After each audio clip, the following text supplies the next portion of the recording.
В втором микрорайоне любой желающий мог принять участие в акции спасателей по обучению оказанию первой помощи. Репортаж Анастасии Кобызевой.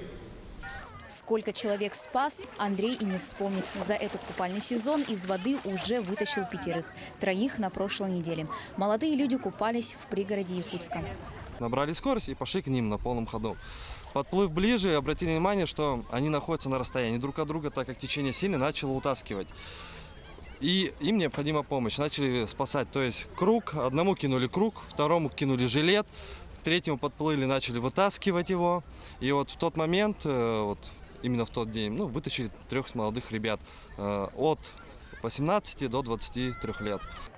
Примерить роль спасателя мог каждый. Например, поучиться правильно бросать спасательный круг. Молодец. Вот, видите, и с каждым разом, если будете тренироваться, то получится дальше. От физической подготовки зависит.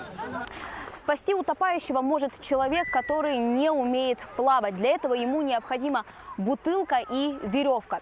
Если веревки под рукой нет, ее можно сделать из одежды. Затем прикрепить ее к бутылке и бросить утопающему. После вытянуть его.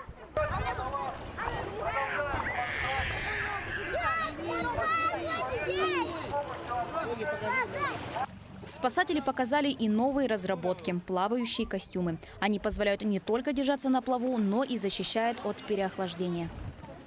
Ощущение того, что тонула, вообще не было такого. То есть я не спускалась вниз, грубо говоря. Я наверху держалась вообще. На суше учат оказывать первую помощь с применением роботов-тренажеров. Что делать в случае перелома, ожогов или порезов? Как помочь, если человек перегрелся на солнце? Должны перенести пострадавшего в тенек,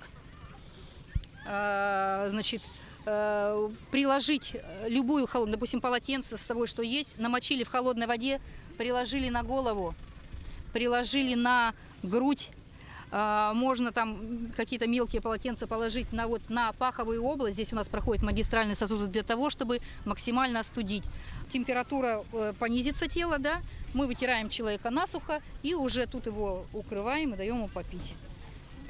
Большинство отдыхающих у воды – дети. Именно они требуют особого внимания. Важное правило – это не оставлять своих детей без присмотра. То есть нужно забыть о всех своих гаджетах, о телефонах, об планшетах, даже о книжке с журналами. Все свое внимание нужно посвятить детям, потому что, к сожалению, реальность такова, что дети тонут совсем недалеко от своих родителей.